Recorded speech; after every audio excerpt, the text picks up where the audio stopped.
This is Cerebral Cinema. Movies of the mind.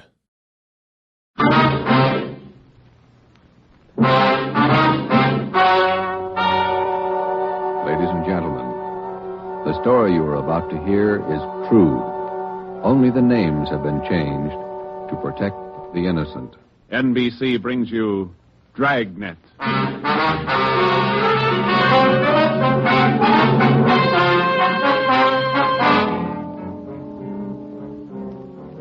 You're a detective sergeant. You're assigned to homicide. Somewhere in the tangled web of your city, there's a killer on the loose. A young woman has been brutally murdered. The weapon, a steel bludgeon. Your job is to get him. Dragnet, the documented drama of an actual crime, investigated and solved by the men who unrelentingly stand watch on the security of your home, your family, and your life. For the next 30 minutes, in cooperation with the Los Angeles Police Department, you will travel step by step on the side of the law through an actual case from official police files. From beginning to end, from crime to punishment. Dragnet is the story of your police force in action.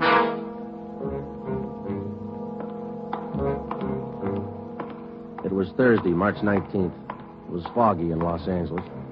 We were working the night watch out of homicide detail. My partner's Ben Romero. The boss is Ed Backstrand, chief of detectives. My name's Friday. It was 9:14 p.m. when I got to the old Central Jail building, third floor. The crime lab. Hi, Joe. Hi, coming, Lee. Just ran a spectrograph. What'd you find?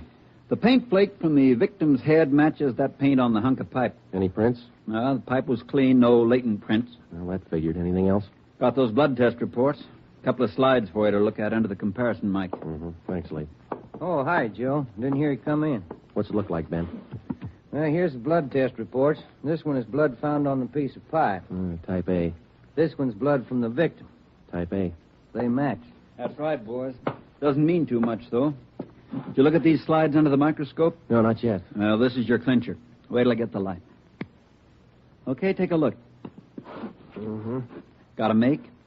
Yeah, go ahead. Well, this slide here on the right, Mm-hmm. that's a slice of hair from the victim's head. On the other slide is hair found on the steel pipe. Yeah? She had hair. Both specimens are flat. Same hair, Joe. You got anything on that piece of pipe, Lee? Nothing. Just ordinary steel pipe. 14 inches long. What else you got? The plaster impression of those footprints we found by the body. Here they are. Crepe soles? Tennis shoes, new ones, size 9. Good impression. Ground was soft. Man about 150 pounds, according to the length of stride, roughly about 5 feet 10 inches tall. Yeah, new shoes, all right. You can still read the manufacturer's label. That's right. Made by the Sport King Company. Well, that's something to follow up. Yeah, sure. You could start with the tennis courts. Only about 1,000 or so in L.A. Maybe you'd rather track down the band. These particular tennis shoes are the biggest sellers in the country. Yeah. Where'd you like to start, Minneapolis or Pullman, Washington? What about that glove? Yeah, you might look for a missing glove. Yeah.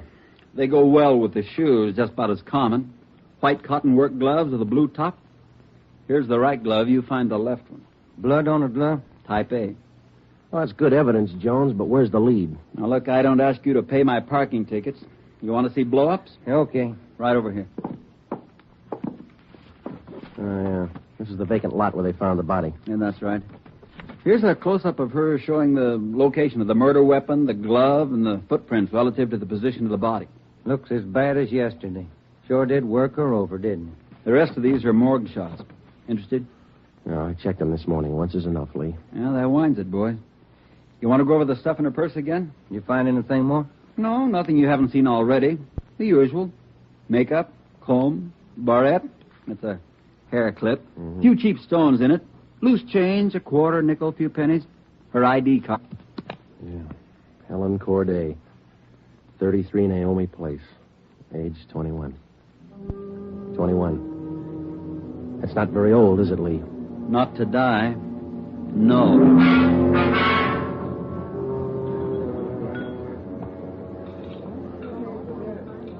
Helen Corday. Who could kill Helen Corday? Why? Why do you say that, Mr. Meyer? Well, people kill for money. They kill for love. Helen Corday had none of these. No boyfriend? Not in here. No, she was a good worker. 5 different waitresses the union sends me 1 month. 5! Did the union send Helen to you? Oh, sure. All the girls come from the union, but none like Helen. Oh, she was sweet, honest, and courteous. Mr. Meyer, did you know anything about her personal life? Only that she was a good worker. Everything else she took home with her from this place. Did she ever mention any men to you? Anyone at all? No gentleman, not one. No. How much money did you make here? I paid her $26.50 a week, every Tuesday. And not much salary for so much work, but the tips are very good here. Nice customers. Mm-hmm. Nice. This her home address, 33 Naomi Place? 33 Naomi, yeah, that's right, yeah. Thank you very much, Mr. Meyer, for your time. I wonder what kind of a person does things like that. Who could kill Helen Corday? Everybody liked Helen. Helen Corday? I never liked her. Come on in the office, boys, where we can talk. Never liked her because I never knew her. You the head of the union? I'm just a steward, and I know most of the girls. This Corday girl, what's she look like? Small brunette, about 5'3". Here's a picture. Yeah. Pretty girl, wasn't she? Oh, sure. Placed her out at Otto's place. Nice little Dutch fella. Otto Meyer. That's right. He seemed to think quite a lot of her. Yeah, she was a fine worker. Oh, sure. Always right up on her dues. Paid all the assessments right on time. Thought you said you didn't know her. Well, not right off, I didn't, but when you showed me that picture there, placed her right away. You know anything about her personal life? Oh, wait a minute. Why all these questions? Helen Corday was murdered last night. Oh. Who did it? You know anything about her personal life? Well, you can see my position, Sergeant. 1,200 girls. Check them in, check them out. Just names to me till I see a picture of them. You wouldn't know if she had any boyfriends here in the union? Waiters, busboy? That I wouldn't know. Like I tell you, Sergeant, I never knew Helen Corday. Sure, I knew Helen Corday. Gus plays a nice piano, huh, Sergeant? Yeah. I read about it in the paper this morning. How long you been selling pianos here at this place? About as long as I knew Helen. 3 years. How'd you find me? Helen's landlady, we talked to her yesterday. She told us she worked here at this piano store. Oh. It's funny, isn't it? What's funny? See Gus over there? That fellow demonstrating the piano? A few weeks ago, I made a deal with him to give Helen piano lessons. I figured it would help her with her singing lessons. Wanted to be a singer, you know. Did Helen know that fellow, Gus? No, she never met him. Who gave her the singing lessons, Miss Olson? She took from Ostrander. Paul Ostrander out on Melrose. A lot of movie people used to take from him. What do you know about her personal life? How do you mean? Does she have any boyfriends? Well, yes. You don't seem sure, Miss Olson. Well, it's just that I don't know. I never asked Helen. But she did have a few dates with Paul Ostrander. I don't think she was serious. How about Ostrander? Gee, I don't know, Sergeant. I don't want to involve anybody. You want to help us find the killer, don't you? Well, yes, but if you're thinking Paul Ostrander did it, no, I'm sure he didn't kill her.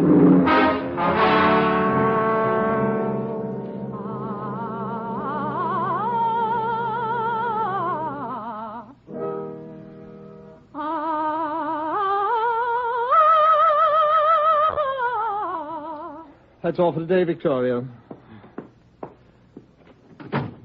No, gentlemen, I did not kill Helen Corday. You gave her singing lessons, Mr. Ostrander. You knew her pretty well? Yes, I gave her voice coaching for about 1.5 years. Helen showed a little promise. Not a great voice, a bad vibrato. You knew her pretty well? Why do you say that? Mr. Ostrander, didn't you used to take her out once in a while? No, I didn't know Helen socially at all. We know you had dates with her. That's not true. Only times I saw her was when she came here to the studio for lessons. You better tell the truth, Mr. Ostrander. We can prove that you've been out with her. Afraid of the publicity, is that it? Certainly that's it.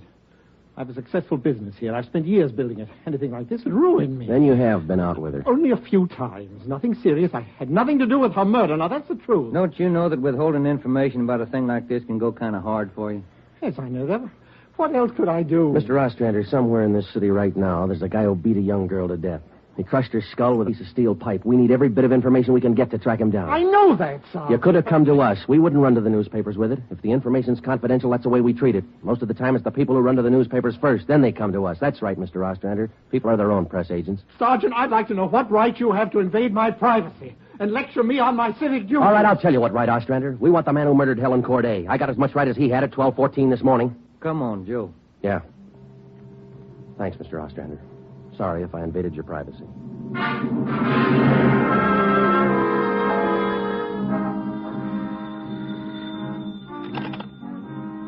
Chief of Detective's office, Helen. No, I'm sorry, ma'am. You got the wrong extension. Try 2511. You're welcome. Hi, Friday, Romero. Chief's been looking for you. Thank you, Mike. Come on, Joe. Yeah. Hello, Joe. Ben, sit down. What'd you get? A notebook full of notes. A crime lab full of evidence. Nothing to tie them together. These some of the people you interviewed? Yeah, those and about a dozen more we didn't even take notes on. It's hard to figure, Skipper. Everybody seemed to like this girl.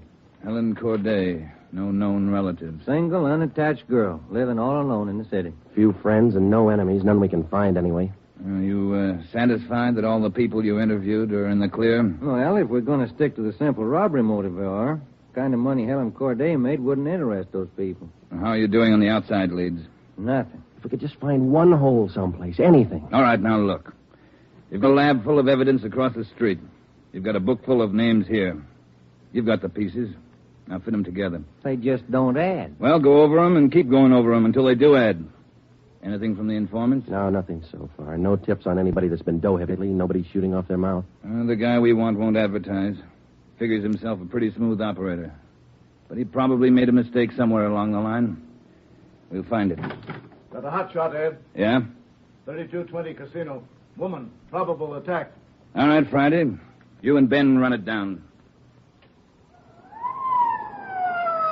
We ran down the hotshot call for 3220 Casino. Turned out to be a typical dead-end lead. Her name was Mrs. Lillian Horn.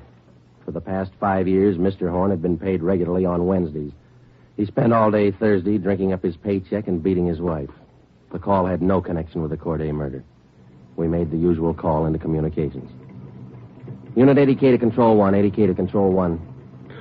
Control 1 to 80K, go ahead. On that probable attack, 3220 Casino. Code 4. 80, roger. 80K to Control 1, KMA 367. That was the beginning. For the next 3 days, we followed up every lead and every call, but they were all blind. All units were alerted, and they had as much information on the killer of Helen Corday as we did. Ben and I cruised throughout the entire Central Division. We covered every probable call that might have some connection with the murder. Attention, Unit 41R.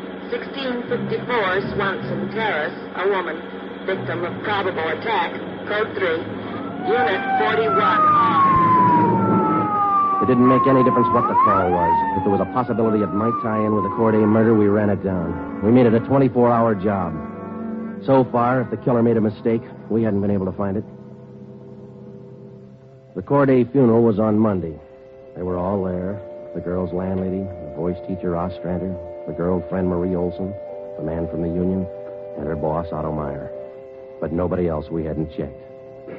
That was Monday afternoon. Monday night, we went back to the old routine, tracking calls during the night in the squad car, picking up small threads that led nowhere. 3 more days of the same thing.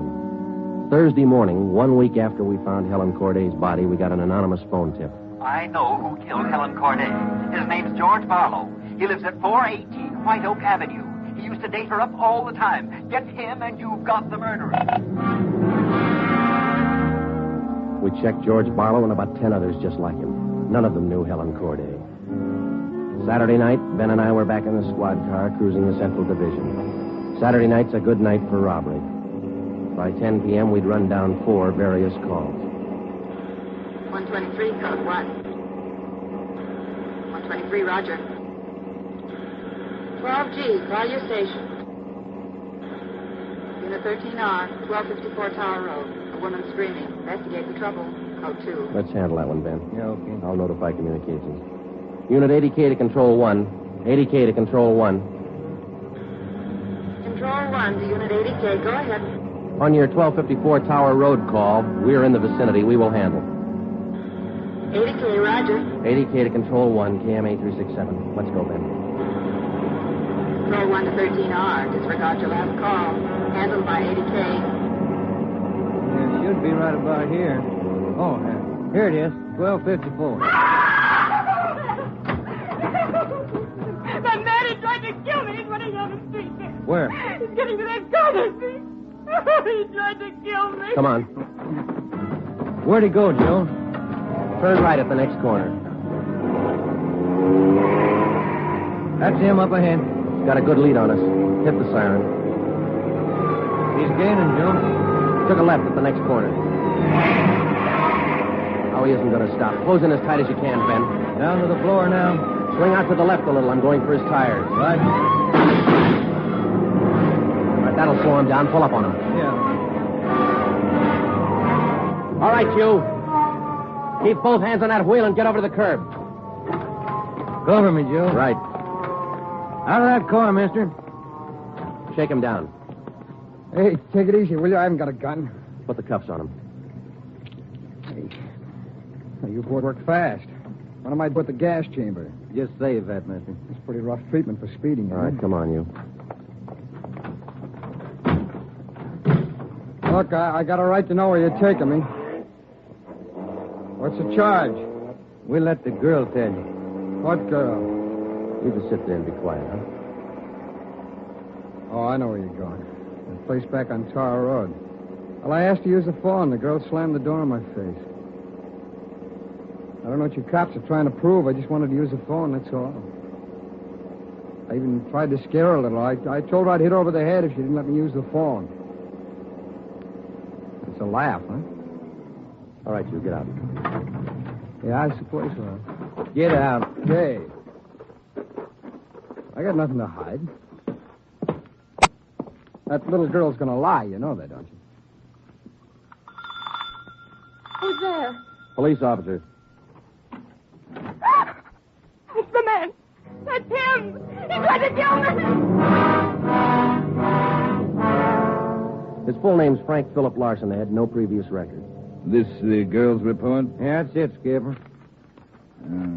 Judy South. How old is she? He's 19. He's a babysitter. Real tough boy, isn't he? Forced his way into the house, beat her about the neck and arms. A tire iron. We found it in his car. Jones is running it through the crime lab. Asked her if she had any money. She told him no. Struck her again. Where's this Larson live? Hotel out near Santa Monica. He's a clothing salesman. Ed works for a big men's store, Burns and Company. According to the house book sales record, he bought a pair of tennis shoes 2 weeks ago. Weighs 158 pounds, 5 foot 11 inches. Tennis shoes are missing. They're not in his hotel room, and he's not wearing them. What else did you find? A rhinestone. You mean a pin? No, just a small loose stone recovered from the rug in Larson's room. Crime lab got it? Working on it now. Ed, I think we got the man who killed Helen Corday.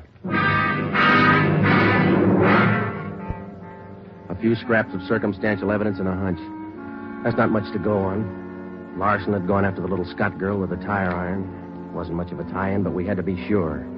All that day, we checked Frank Larson's alibi for the night of Helen Corday's murder. We interviewed the personnel manager at Burns and Company where he worked. We talked to all the clerks who knew him. The manager of the hotel where he lived. We found out everything we could about Frank Larson. And that night at 10 o'clock, we had the prisoner brought to the interrogation room. How are you, Larson? Fine. Just fine. I like jail. Sit down. Lousy weather, been foggy all over town. I wouldn't know. I've been inside all day. How old are you, Larson? 31, same as the last time you asked me. Where'd you go to school? I didn't. I was born smart. You sell clothes, don't you, Larson? We know you work for Burns and Company. Remember, you told us. What is all this? What are you guys trying to build? We just want to know if you like selling clothes. That's all. What do you coppers know about clothes? One blue serge a year is your speed. You know quite a bit about clothes, don't you? I've been selling them for 5 years. Can you tell me something I've been wondering about? What's that? Are your socks and tie always supposed to match? That's what the style books say. Bet you always know the right things to wear, don't you? You wouldn't wear black shoes with a brown suit, would you? Is that what you're keeping me here for? Stylism? Oh, would you? Would you wear black shoes with a brown suit? Most people wouldn't. Bet you wouldn't wear brown shoes with a tuxedo either. I've been smoking too much. You got a glass of water? Oh, yeah, sure.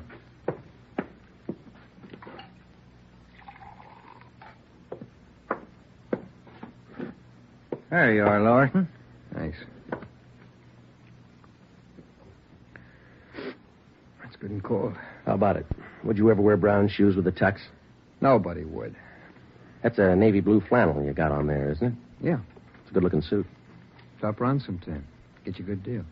Suit like that flannel there you're wearing. You'd never wear tennis shoes with an outfit like that, would you? What do you think? I think you did. I think you wore them the night you killed Helen Corday. Who? Maybe you didn't have the blue suit on, but you were wearing tennis shoes, Sport King, size 9. Sell for $5.95. You picked them up at a discount. Cost you $3.25. Where'd you get that? Out of the house book, Burns and Company. You wouldn't have those shoes around now, would you? We couldn't find them in your hotel room. Your boss, Mr. Craig, used to think a lot of you, Larson. Before you started drinking on the job, your commissions used to run pretty high up the last couple of months.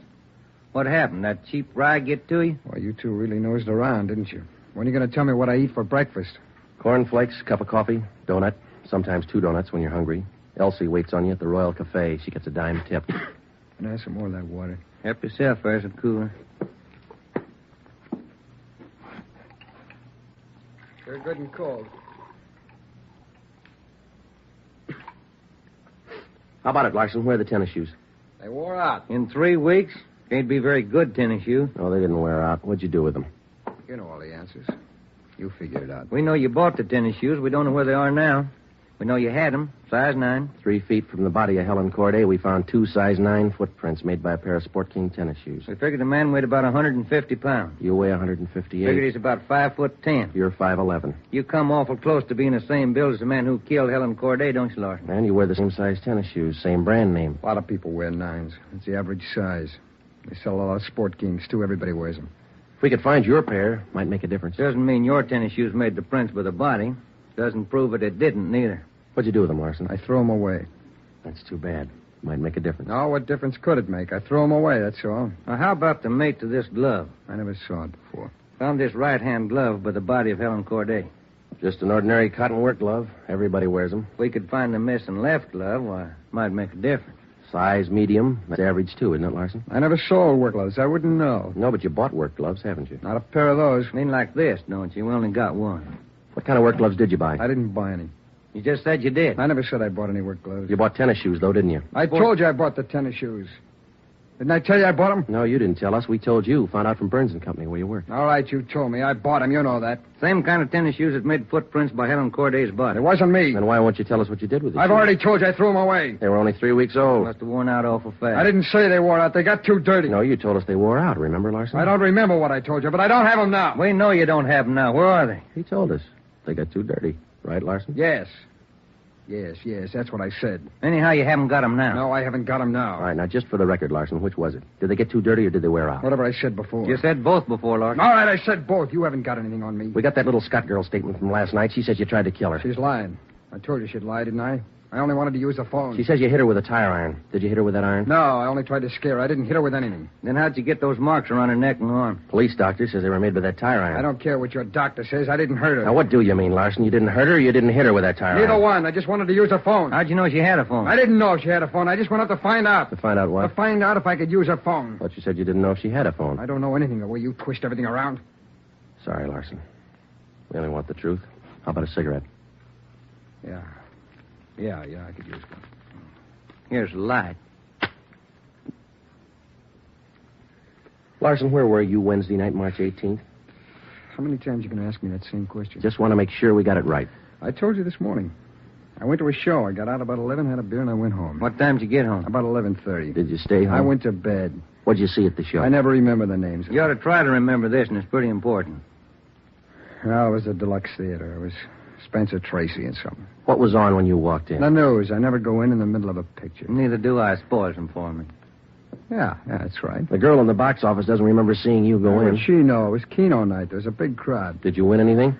I never do. Anybody hit the jackpot? I don't remember. They give away a lot of money at those neighborhood theaters. I always remember who hits the jackpot. Well, all right, you do. I don't. Do you remember if anybody won the jackpot? I told you, no. Did they have a jackpot at that show? I guess they do. I don't know. You knew it was Keno night. You should know if they had a jackpot. Maybe they had a jackpot. I don't know. I went out for a smoke. You said the cartoon was on when you walked in. Why do you always twist what I say? I told you the news was on when I went in. You remember anything about the newsreel? It was 10 days ago. How do I know what was in it? I only know it was a newsreel, that's all. You're lying, Larson. We checked your alibi. The manager of the theater had to cut the newsreel Wednesday night because the show was running long with Keno night. You didn't go to the show Wednesday night, did you? All right, maybe I didn't. I don't remember. What's the difference? The difference is you could have been in that vacant lot the same night, the night Helen Corday was murdered. I didn't kill her. You can't prove I did. Interrogation room, Friday. Hiya, Jones. It did, huh? You're positive. Yeah, okay. Thanks, Lee. Sure you don't want to tell us what you did with those tennis shoes? I'm not going to go back over all that. I've told you guys all I'm going to tell you. You know how the Corday girl was murdered? How would I know? I don't know anything about it. She was on her way home from work, as usual, about midnight. Of course, you were home in bed about that time. But you didn't go to the show that night, Larson. On her way home, Helen Corday always took a shortcut across a vacant lot. She was about halfway through the lot when the murderer tried to grab her purse. She screamed and he struck her. Hit her several times with a piece of steel pipe 14 inches long. He beat her to death with that piece of steel pipe. Then he dropped the pipe in the right-hand cotton work glove. He left 2 footprints, size 9, Sport King tennis shoes. I know all that. Well, here's something you don't know. When the killer scooped the paper money out of that girl's purse, he accidentally took along a loose rhinestone. A stone that fell out of a cheap barrette in the bottom of her bag. He carried that stone home with him. When he reached in his pocket to pull out the money he stole from her, the rhinestone fell on the floor. So? We found that rhinestone on the rug in your hotel room. Well, I haven't lived in that hotel room all my life. Maybe the tenant before me dropped it there. No, not this one. We checked the cement that held it in that barrette. It matches the glue on the stone. No, Larson, that rhinestone came from the hair clip that Helen Corday wore before she was murdered. That's enough to take you to the district attorney with. What am I supposed to say? We want you to tell us the truth. Why did you kill Helen Corday? Yeah. You want the sandwiches and coffee now, Sergeant? Bring them in, Mike. Looks like we're going to be here a long time. Yeah, I brought you ham, cheese, and liverwurst. And some fruit. Coffee's black. Cream and sugar on the side. Thank you, Mike. Ah, it looks good. What kinds you want, Larson? Ham, cheese, or liverwurst? Oh, you're not hungry? Okay. Sandwich, Joe? No, thanks. I think I'll have an apple, huh? Yeah. Okay. I fixed you a plate there, Larson. Coffee's right here. It's a fine apple. Nice and fresh. This a Washington apple? I don't know. Is that coffee hot enough? That's fine. Where'd Mike pick these up? Well, across the street. Eddie's? No, Oh, it tastes good. Well, drink your coffee anyway, Larson. It's getting cold. All right! I didn't want to kill her. She screamed and I hit her. All I wanted was a purse. That's all I wanted. She wouldn't give to me. She had to fight back, so I hit her. I didn't want to kill her. All she had to do was give me the purse and I wouldn't have hurt her. I was drinking and I didn't know what I was doing. I was drunk. I didn't mean to kill her. I didn't mean to kill her. Mike. Yeah, Joe? Stay with him. We'll call the stenographer.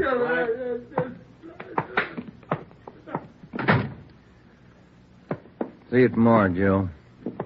Good night. Yeah. Sour racket, huh?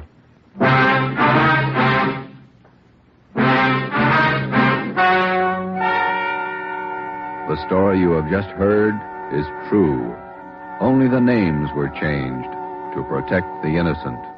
Frank Philip Larson was tried and convicted of murder in the first degree. He was executed in the lethal gas chamber at the state penitentiary.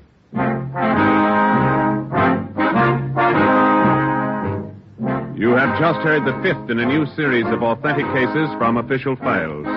Technical advice for Dragnet is furnished by the Los Angeles Police Department. Tonight's program is dedicated to Police Officer Charles A. Brady of the Chicago, Illinois Police Department, who on the night of September 2nd, 1945, gave his life so that yours might be more secure.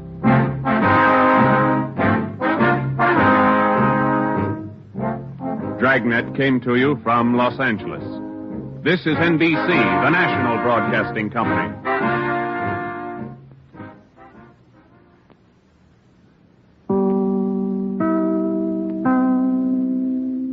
Cerebral Cinema hopes you have enjoyed this movie of the mind.